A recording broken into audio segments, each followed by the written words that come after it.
नमस्कार, बहुत बहुत स्वागत है आप सभी का अनअकैडमी में। मेरा नाम है अतुल जैन। यूपीएससी भारत की सबसे प्रतिष्ठित परीक्षा है, यह बात तो आप सभी लोग जानते होंगे। मेरे ख्याल से मुझे आपको बताने की कोई जरूरत नहीं है।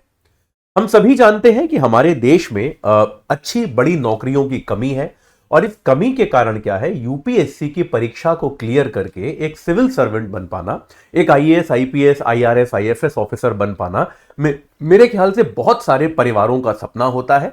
और इस सपने को बहुत सारे युवा लोग अपने कंधों पर ढोते हैं, अपने कंधों पर इस सपने को लेकर आगे चलते हैं और कोशिश करते हैं, एक बड़ा प्रयास करते हैं सिविल सर्विसेज में सफल होने का। अब यहां पर जब आप अपनी इस यात्रा को शुरू कर रहे हैं, याद रखिएगा ये सेशन जो है ये मेनली उन लोगों के लिए है जो अपनी तैयारी की यात्रा को अभी शुरू कर रहे हैं या फिर कभी कुछ दिनों पहले ही शुरू किया है। अगर आप काफी दिन से तैयारी कर रहे हैं तो आपको शायद इस सेशन में उतना रिलेवेंस नहीं नजर आएगा। तो जब आप अपनी तैयारी की यात्रा को शुरू करते हैं तो आपके दिमाग में कई तरह के डाउट्स होते हैं।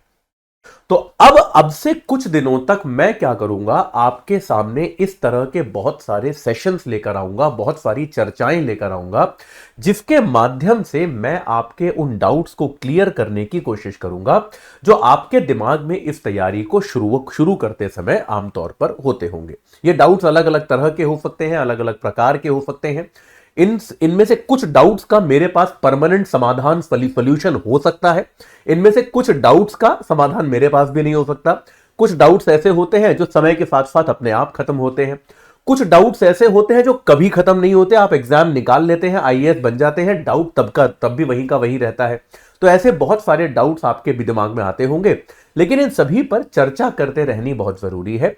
तो आज जो है मैं एक ऐसे डाउट पर चर्चा करूंगा जो हम में से बहुत लोगों के दिमाग में आता है, और यह डाउट आमतौर पे उन बच्चों के दिमाग में और ज्यादा आता है जो किसी बहुत विशेष कॉलेज नहीं गए, जो किसी बहुत इलीट कॉलेज नहीं गए, जो कहीं अपने स्कूल या कॉलेज में कहीं टॉपर या गोल्ड मेडलिस्ट नहीं थे, जिनको कभी बचपन से किसी ने ऐसा नहीं कहा कि यार ये तो बहुत ही होशियार है पढ़ने में, या ये बहुत ही ब्रिलियंट बच्चा है, ये तो निश्चित तौर पे आईएएस बनेगा। कुछ लोग ऐसे होते हैं जो पढ़ने में बहुत अच्छे होते हैं, किसी आईआईटी, किसी आईआईएम, किसी एम्स या किसी बहुत बड़ी यूनिवर्सिटी में, सेंट स्टीफेंस कॉलेज है ना, इस तरह के कॉलेजेस में चले जाते हैं।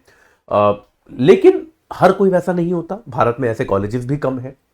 तो अगर आप किसी सामान्य शहर के सामान्य कॉलेज से सामान्य अंक लाकर पास हुए हैं, ग्रेजुएट हुए हैं, तो एक सवाल जो हमारे दिमाग में हमेशा कौंधता रहता है जब भी हम इस तैयारी की शुरुआत करते हैं, वो ये है कि क्या मैं यूपीएससी के लायक हूं?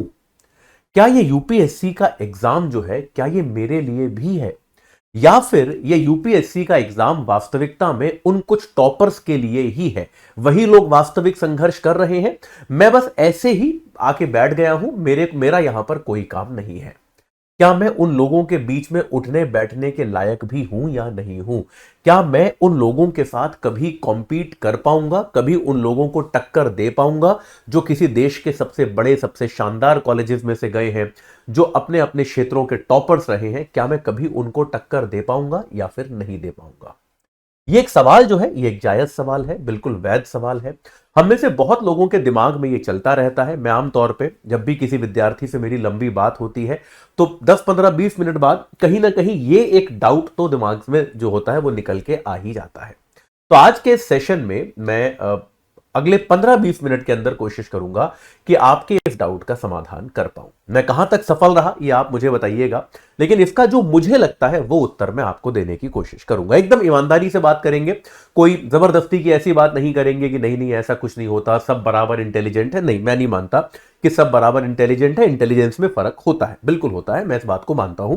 तो कोई ऐसी ज्यादा आदर्शवादी बातें नहीं करेंगे, प्रैक्टिकल बातें करेंगे, एकदम सीधी सीधी है ना, वो प्रैक्टिकल बातों के जरिए समझने की कोशिश करेंगे कि यार इसमें हमको किन किन बातों का ध्यान रखना चाहिए। चर्चा शुरू करने के पहले आपको बता दूं कि अगर आपको आपकी तैयारी की प्रक्रिया में अगर आपको अनअकैडमी की मदद चाहिए तो याद रखिए आप हमारा सब्सक्रिप्शन ले सकते हैं। हमारे हिंदी, बाइलिंगुअल और अंग्रेजी तीनों के बैचेस शुरू हो चुके हैं। अतुल जैन कोड आपको लगाना है, ATULJAIN अतुल जैन कोड आपको लगाना है। हिंदी में प्रारंभ और संभव बैचेस, इंग्लिश में इग्नाइट बैच, और बाइलिंगुअल में आरंभ, आगाज और नींव बैच जो है, ये 3 बैच हमारे अब शुरू हो चुके हैं सारे के सारे। ये सारे बैचेस जो है हमारे अब प्रारंभ हो चुके हैं, याद रखिएगा। तो भाई ये सभी बैचेस जो हैं अब हमारे अब ऑलरेडी ऑपरेशन में है। अनअकैडमी इकलौता ऐसा संस्थान है जहां पर अगर आप किसी भी संस्थान से माफ कीजिएगा, आप अगर किसी भी बैच से जुड़ेंगे तो आपको वो है वो आप माफ कीजिएगा, अगर आप सब्सक्रिप्शन लेंगे तो वो आपको किसी भी बैच से जुड़ने की अनुमति दे देगा। तो आप अपनी पसंद के अध्यापक से यहां पर पढ़ पाएंगे, इस बात को याद रखिएगा। सिविल सर्विसेज की प्रैक्टिस चल रही है। अगर आप अभी 25 तारीख को प्रीलिम्स है, अगर आप उसको देने वाले हैं तो याद रखिएगा 18 तारीख को फुल प्रैक्टिस है। सुबह 9:30 बजे जीएस का पेपर है, 2:30 बजे सीसैट का पेपर है, वो सबको देना है, उससे कोई चूकना नहीं चाहिए। सिविल सर्विसेज चैंपियनशिप है 18 तारीख को, या सुबह 11 बजे, शाम को 5 बजे, ये भी सबको देना ही है। और इसी के आप जानते हैं हमारे टॉपर्स इत्यादि की सूची है, ये आप लोग जानते हैं, इसको बताने का अभी कोई खास मतलब नहीं है। चलिए साहब, तो आज की हमारी चर्चा का जो विषय है वो विषय ये है कि क्या मैं यूपीएससी के लायक हूं। ये आपको मैंने बताया ना, हमारी चर्चा का विषय ये है कि क्या मैं यूपीएससी के लायक हूं। तो इस सवाल का जवाब देने के पहले हमको एक बार यह सोचना पड़ेगा कि यूपीएससी जो है वो दरअसल ढूंढ क्या रही है। भाई, आप किसी चीज के लायक हो या नहीं हो, यह निर्णय करने के पहले आपको यह तो एक बार पता करना पड़ेगा ना कि उन्हें चाहिए क्या। और ये मुझे ऐसा लगता है कि कई बार इस बात को समझिए कि मैं अक्सर इस बात को कहता आया हूं कि यूपीएससी इकलौती ऐसी नौकरी है जिसके लिए बच्चे कभी भी ये सोचते ही नहीं है कि यूपीएससी को चाहिए क्या। मैं आपको एग्जांपल से समझाता हूं। देखो, मान लो अभी मैं अनअकैडमी में काम करता हूं, अगर मैं कल को आपको अनअकैडमी में नौकरी के लिए इंटरव्यू के लिए बुलाता हूं, अनअकैडमी में वैकेंसी है, मैं कहता हूं आ जाओ जरा इंटरव्यू दे जाओ, तो आप जिस तरह की नौकरी के लिए आपको मैं आमंत्रित कर रहा हूं, आप एक बार पता करोगे या नहीं करोगे। मान लीजिए सॉफ्टवेयर डेवलपर की नौकरी है, तो आप पता करोगे कि यार कौन सी लैंग्वेज में यहां पर काम होता है, किस तरह की कोडिंग होती है, क्या वो कोडिंग आपको आती है कि नहीं आती, अगर नहीं आती तो सीखने में कितना टाइम लगेगा, आप उसके लिए कंपैटिबल भी हो या नहीं हो। अगर मान लीजिए कंटेंट डेवलपर का काम है, तो आपको देखना पड़ेगा कि यार कंटेंट डेवलपमेंट की जिस विषय में या जिस भाषा में कंटेंट डेवलप हो रहा है, जिस गति से होता है, वो आपको आता है या नहीं आता। जो टूल्स चाहिए होते हैं वो टूल्स आपको सीखे हुए हैं कि नहीं सीखे हुए।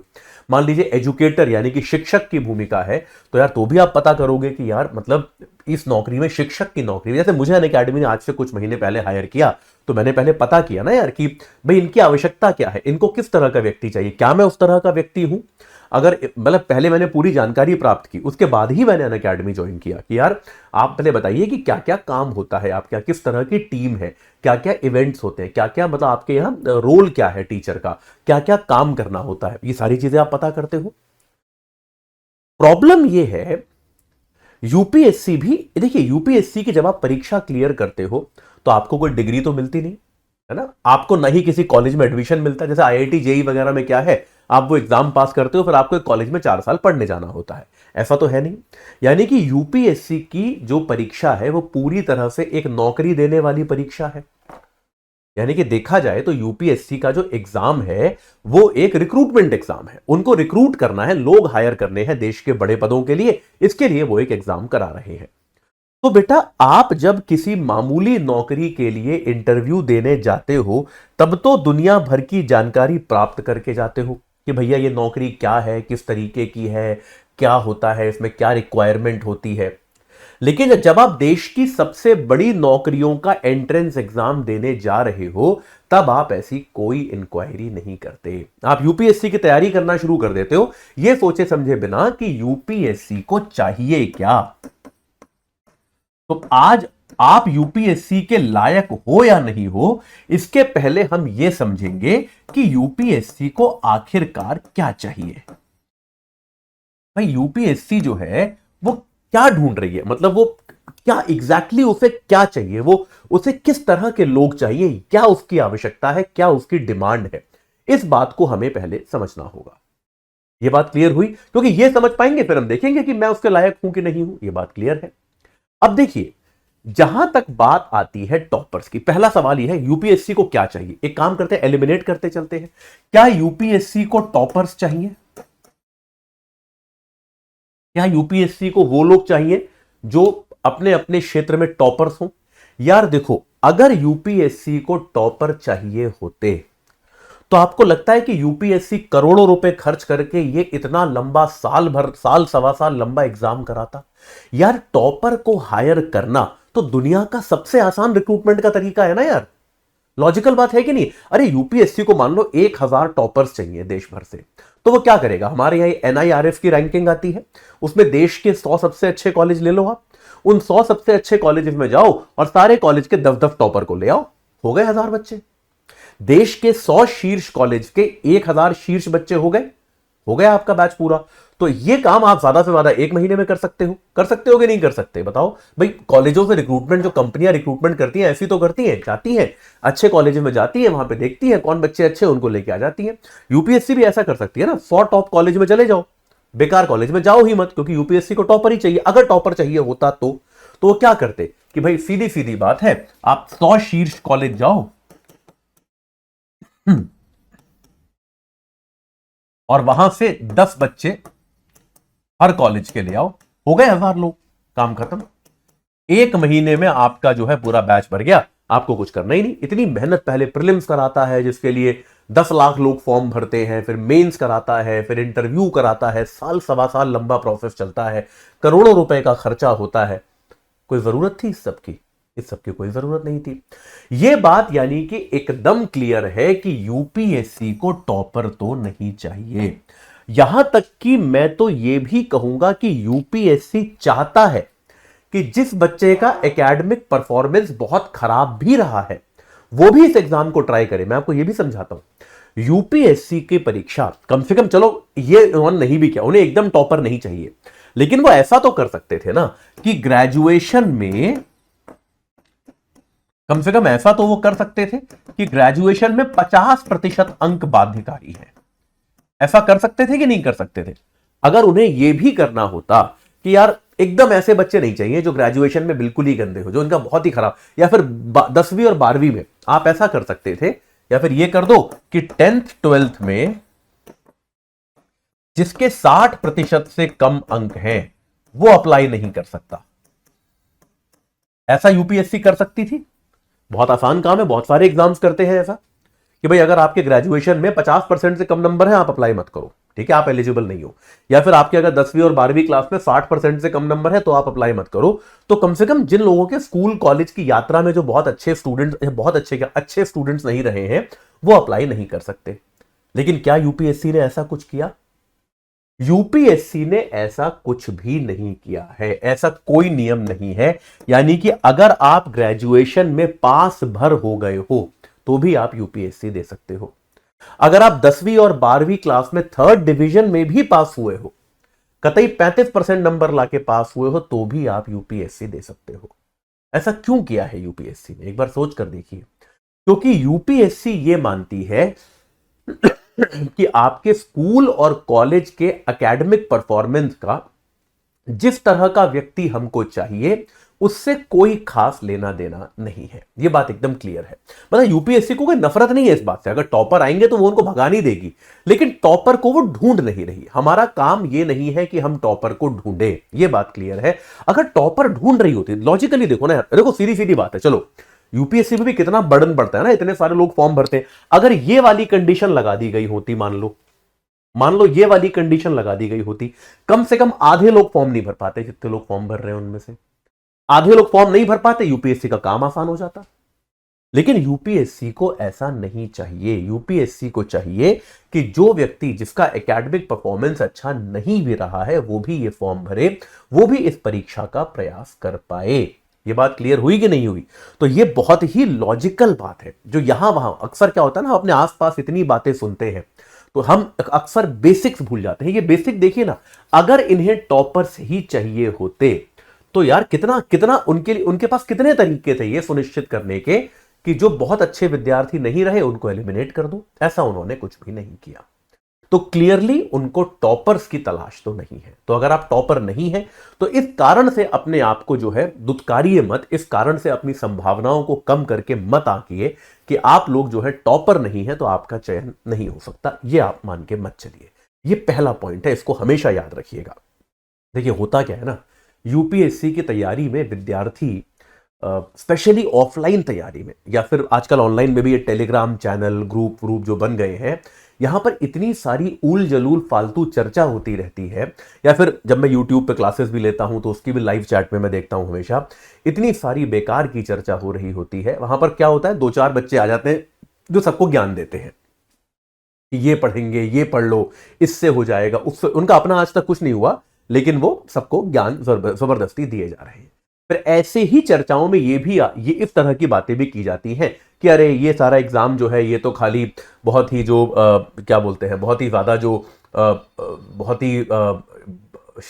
ही स्मार्ट विद्यार्थी हैं, बहुत ही टॉपर विद्यार्थी हैं, उन्हीं के लिए ये परीक्षा है, बाकी लोगों के लिए ये परीक्षा है ही नहीं। इस तरह की बातचीत भी अक्सर करी जाती है। तो इस तरह की चीजें जो है, इस तरह के विमर्श में ना पड़े और आप जो है अपनी तैयारी पे फोकस करें। अगर इनको यार टॉपर्स का कुछ करना होता तो आप जानते हो, आपको मैं बता चुका, वो इस तरह का कोई ना कोई नियम निश्चित तौर पे लगाते जिससे टॉपर्स को एनकरेजमेंट मिलता, टॉपर्स जो है वो शामिल हो पाते ना। ये आप जानते हो, ये बात आपको क्लियर है। तो है ना, ये बात एकदम स्पष्ट है, इसमें तो कोई डाउट रह नहीं गया। टॉपर्स की उनको अगर आवश्यकता होती तो कोई ना कोई इस तरह का नियम जरूर लगाते। चलिए, टॉपर्स के अलावा एक और चीज जिसको लेकर बड़ा विमर्श होता है वो है आयु। आयु को लेकर मैंने अक्सर बच्चों को बड़ा चिंतित होते हुए सुना है।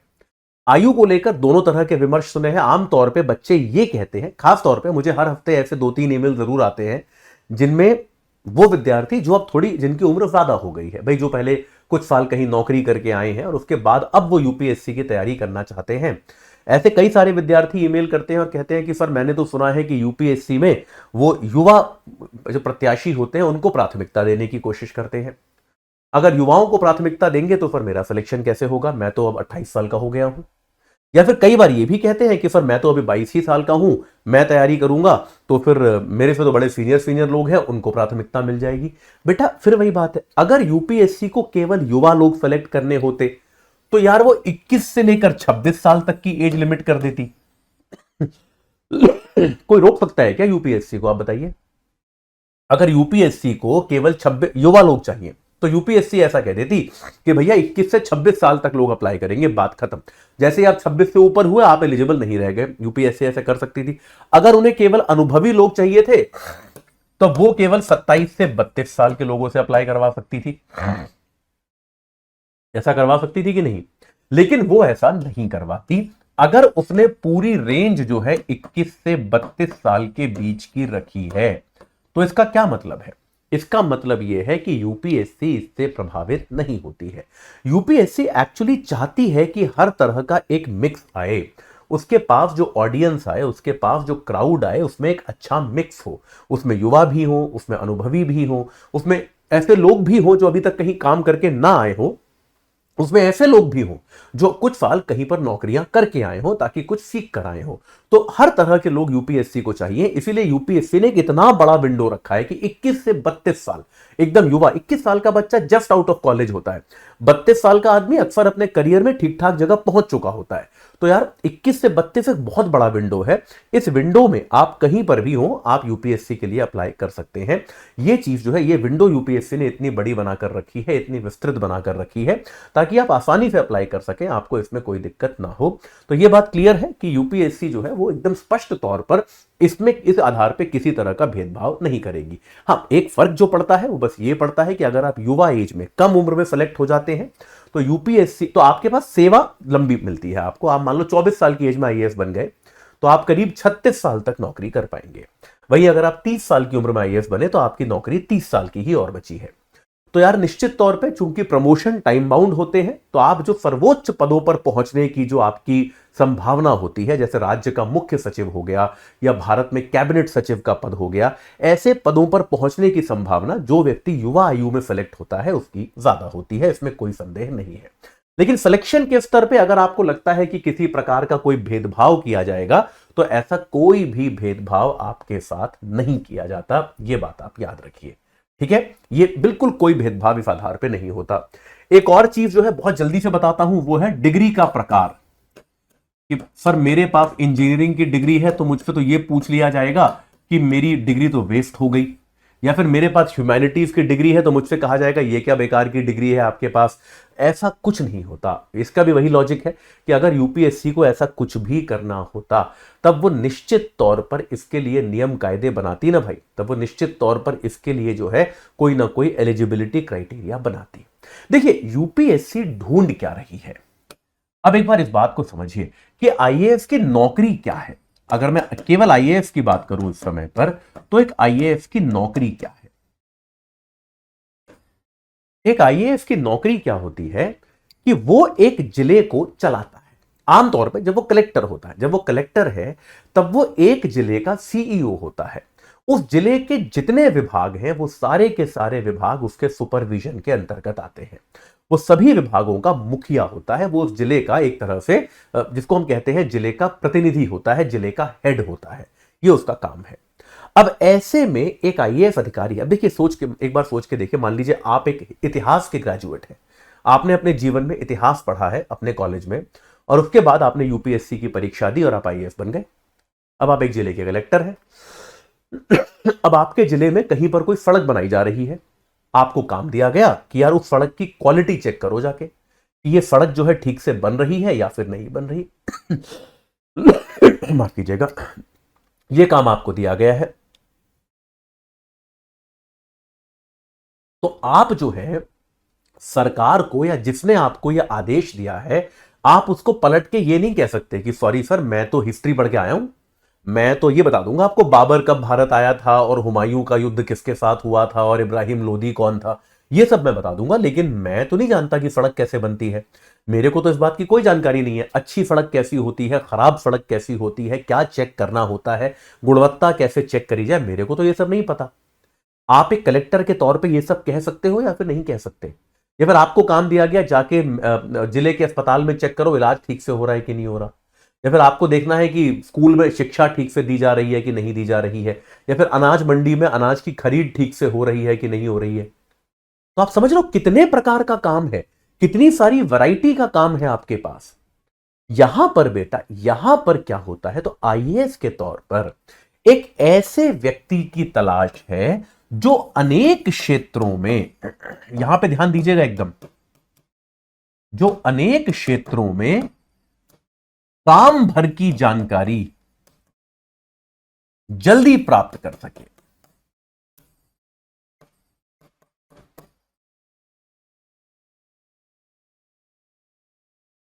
मतलब कोई आपसे ये एक्सपेक्ट नहीं कर रहा है कि आप सड़क का इंस्पेक्शन करोगे तो फिर आप कोई सड़क निर्माण के बहुत बड़े इंजीनियर बन जाओ। नहीं, आपके पास टीम होगी, आपके पास इंजीनियर होंगे, आपके पास आपके क्षेत्र का जो भी आपके इंजीनियर होंगे वो आपके साथ काम कर रहे होंगे, लेकिन आपको उनसे उनकी भाषा में बात करना आना चाहिए।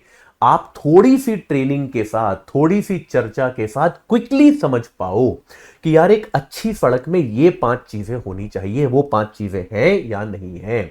एक अच्छे अस्पताल के इलाज में ये 5 चीजें होनी चाहिए, वो हो रही हैं या नहीं हो रही।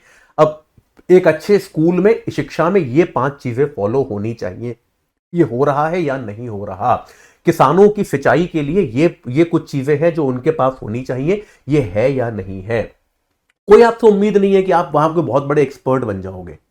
हर चीज के बारे में थोड़ी थोड़ी बेसिक जानकारी आप प्राप्त कर पाओ। अब एक बार सोचकर देखिए, क्या यही आपका यूपीएससी का सिलेबस नहीं है? यूपीएससी के सिलेबस में आपको अक्सर ऐसा नहीं लगता कि यार हिस्ट्री भी पढ़नी होती है, ज्योग्राफी भी पढ़नी होती है, पॉलिटी भी पढ़नी होती है, इकोनॉमिक्स भी पढ़नी होती है, साइंस एंड टेक्नोलॉजी भी पढ़नी होती है, एथिक्स, इंटेग्रिटी, एप्टीट्यूड भी पढ़ना होता है, सीसैट के लिए गणित भी पढ़ना होता है, अंग्रेजी भी पढ़ना होता है, कितनी सारी चीजें पढ़नी होती हैं, पर्यावरण भी पढ़ना होता है, कई चीजें छूट गई होंगी मेरे से, इतने सारे विषय पढ़ने होते हैं। एक बार आपको ऐसा नहीं लगता कि क्या मजाक है यार, इतना सारा क्या सिलेबस बना रखा है?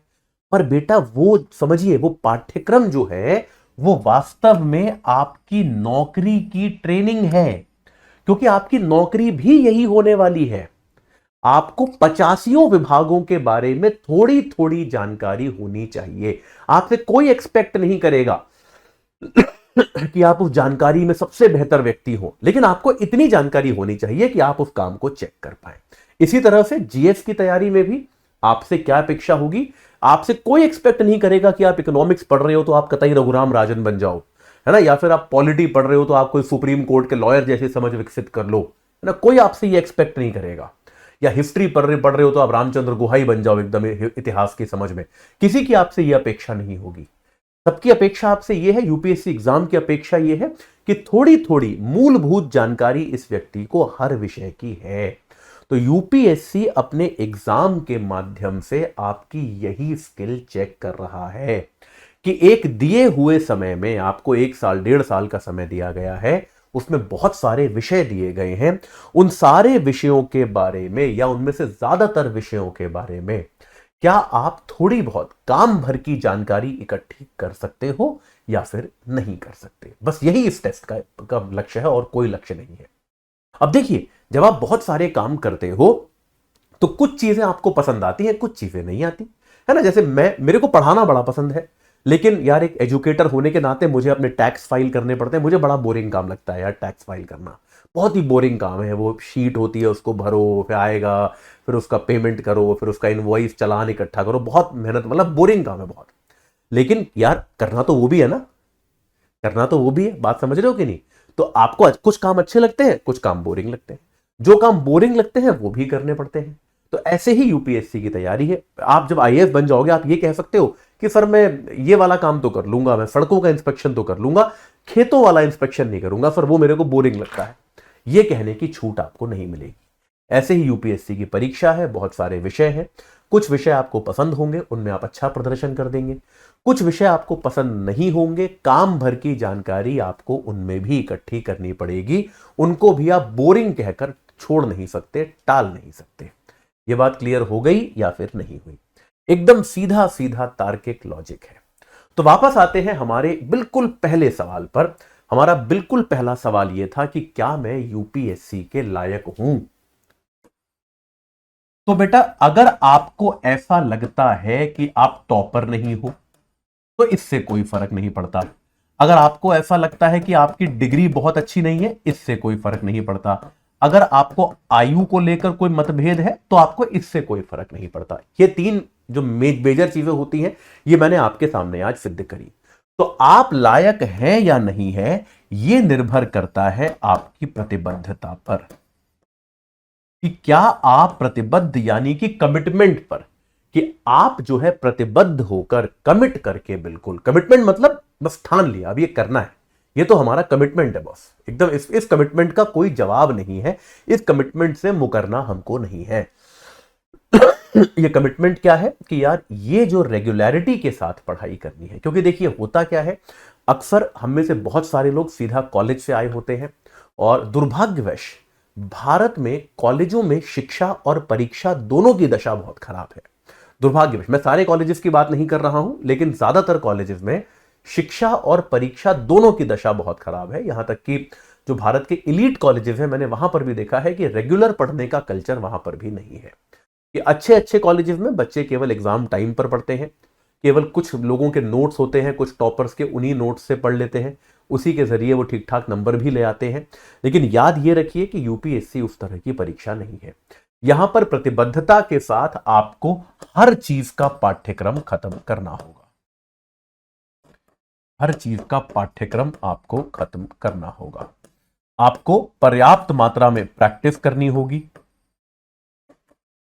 आपको पर्याप्त मात्रा में जो है, जिसको हम कहते हैं बेंचमार्किंग। बेंचमार्किंग क्या होती है कि आपने पढ़ तो लिया, लेकिन क्या यह पढ़ाई यूपीएससी के लेवल की भी है या नहीं है? क्योंकि इंडियन पॉलिटी की तो आपको हजारों किताबें मिल जाएंगी, या फिर आप क्या कर लोगे, 6ठी 7वीं 8वीं 9वीं 10वीं एकदम बेसिक एनसीईआरटी पढ़ लोगे। वो पढ़ के भी आपको महसूस हो सकता है कि आपने यार ये तो पढ़ लिया आपने यूपीएससी लेवल की पॉलिटी, लेकिन वो यूपीएससी लेवल की पॉलिटी नहीं है। यूपीएससी में पॉलिटी उससे आगे की आती है। तो बेंचमार्किंग का मतलब ये है कि आप ये समझने की कोशिश करें कि आप जो पढ़ रहे हैं वो यूपीएससी के लिए पर्याप्त है या फिर यूपीएससी उससे अलग कुछ और भी पूछती है। तो ये कुछ चीजें हैं, ये कुछ मूल नियम हैं जिनका पालन अगर आप करेंगे तो आप इस बात को समझ पाएंगे कि आप यूपीएससी की परीक्षा के लायक हैं या फिर नहीं हैं। मैं व्यक्तिगत तौर पे ये मानता हूं कि कोई भी ऐसा छात्र या छात्रा जो एकदम दिल लगा के कायदे से एक कमिटमेंट के साथ यूपीएससी की तैयारी करना चाहता है, वो सब यूपीएससी के लायक है। मेरे अपने जीवन में ऐसे अनुभव रहे हैं, मेरे अपने जीवन में मैंने ऐसे ऐसे विद्यार्थियों को यूपीएससी में अच्छा स्थान लाते हुए देखा है, जिनका अगर आप एकेडमिक ट्रैक रिकॉर्ड देखें तो वो मतलब अपने स्कूल्स में एकदम 45% 50% नंबर लाके पास हुए थे। अपने कॉलेजेस में वो सबसे खराब, मतलब ऐसे ऐसे लोगों को मैं जानता हूं जिनकी 4 साल की डिग्री 6 साल 6.5 साल में पूरी हुई, और इस तरह से वो लोग किसी तरह से कॉलेज से बाहर निकले, और उसके बाद वो लोग जो है अपने पहले या दूसरे अटेम्प्ट में आईपीएस ऑफिसर बन के आज देश की सेवा कर रहे हैं। तो यार इस तरह ये क्या होता है यार, ये देखिए आप इस बात को समझिए, हम सब में एक पोटेंशियल होती है, एक आग होती है। यूपीएससी के लिए आपको बहुत मेहनत करनी पड़ती है, और वो मेहनत ना आप ऐसे नहीं कर सकते कि चलो कर लेते हैं, ऐसे नहीं कर लेते। वो अंदर से अगर आपको फीलिंग आ रही है कि यार, एक समझते हो जज्बा जो होता है, एक किसी किसी चीज को लेके जो एक अंदर एक करंट दौड़ने लगता है एकदम कि यार ये तो करके ही रहना है इस बार, तो वो करंट अगर आप में दौड़ रहा है, अगर वो एक जज्बा, एक फीलिंग, एक रोंगटे खड़े हो जा रहे हैं उस तैयारी से आपके, तो आप इस तैयारी को कर पाएंगे, तो आप इसको निकाल पाएंगे, वरना आप नहीं निकाल पाएंगे। तो इसकी तैयारी, इसके लिए देखिए आपको करना भी ये होगा कि आपको तैयारी में एक्साइटमेंट ढूंढना होगा। आपको तैयारी को लेकर अगर आपको उत्साह हो रहा है तो आपको ये हो पाएगा। तो भाई मेरी सलाह आप सभी को ये है, आप सभी मेरे प्यारे बिगिनर बच्चों को, कि इस तैयारी में आप जो है अपना रोमांच ढूंढें, इस तैयारी के अंदर जो है उत्साह ढूंढें। ये सब बेकार की बातें कि मेरे से नहीं निकलेगा, वो तो लोग अलग होते हैं जिनसे निकलता है, बिल्कुल भी ऐसा नहीं होता। 4 टॉपर के इंटरव्यूज के पर ना जाएं, या फिर 4-5 ऐसे लोगों के इंटरव्यूज पर ना जाएं जो कि यहाँ वहाँ की बातें करते हैं। मतलब बहुत इस तरह के आपको लोग मिलेंगे जो कि टेलीग्राम चैनल्स पे और यूट्यूब चैनल्स पे यहाँ वहाँ की बकवास करते रहते हैं, उसको छोड़िए। एक एक पाठ्यक्रम है, एक परीक्षा है, जीवन में अपने आप को, अपनी योग्यता को सिद्ध करने का एक मौका है। इस मौके को मत गंवाइए, अच्छे से यूपीएससी की तैयारी कीजिए, और निश्चित तौर पर आप उसके लिए योग्य हैं, निश्चित तौर पे आप उसको निकाल सकते हैं। इस पूरी प्रक्रिया के दौरान अगर आपको किसी भी तरह से अनअकैडमी की मदद चाहिए तो याद रखिए, सब्सक्रिप्शन के लिए आपको अतुल जैन कोड लगाना है। हिंदी इंग्लिश बाइलिंगुअल तीनों के बैचेस हमारे शुरू हो चुके हैं। आप मेरे द्वारा पढ़ सकते हैं, मेरे जैसे अन्य बहुत सारे शिक्षकों के द्वारा अनअकैडमी प्लेटफॉर्म पर पढ़ सकते हैं। चलिए, इस चर्चा से जुड़ने के लिए आप सभी का बहुत बहुत धन्यवाद।